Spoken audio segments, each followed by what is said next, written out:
breastfeeding is so important. I mean, breastfeeding helps protect babies against asthma, allergies, obesity, ear infections, respiratory infections. There's so many things.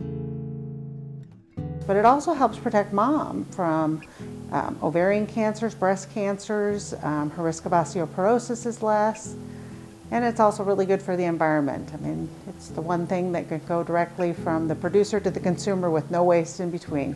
It is a good calorie burner. It's probably the easiest workout you'll ever do. You burn about 500 calories a day extra. One of the most important things is to go ahead and get some education ahead of time. Find a breastfeeding class, find a support group, talk with a lactation consultant. All these things can be very helpful in just setting the stage. A lot of breastfeeding is just getting it right from the beginning. The first line of defense for any baby with any kind of breastfeeding problems is getting the baby skin to skin with mom. So taking the baby down to their diaper, having mom take off her top, lay the baby there on her chest, and give that baby the opportunity to reacclimate itself. You know, a lot of times that transition from being inside to being outside is pretty dramatic. So, you go from a closed-in world where, you have all kinds of different noises, the sound of mom's breathing and heartbeat and her gurgling of her stomach, and then all of a sudden they're out in this world that they don't have any of those sounds anymore. So laying there on mom's chest, they can listen to mom's heartbeat, helps them kind of process, okay, everything's going to be fine. And I usually, encourage them at this point to have their guests go. This is a time for you to get to know your baby, and that way you don't have to worry so much about, how exposed you feel. The most important thing for preventing soreness is getting the baby latched on well. Baby can be on the breast a lot. If they're latched well, you shouldn't get really painful sore nipples.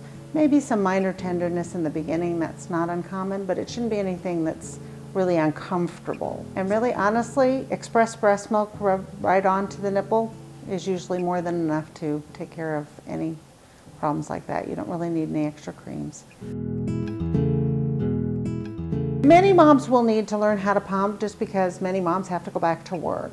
You don't necessarily have to if you're going to be staying home with your baby. You don't necessarily have to pump, but many moms do because they'll have to go back to work.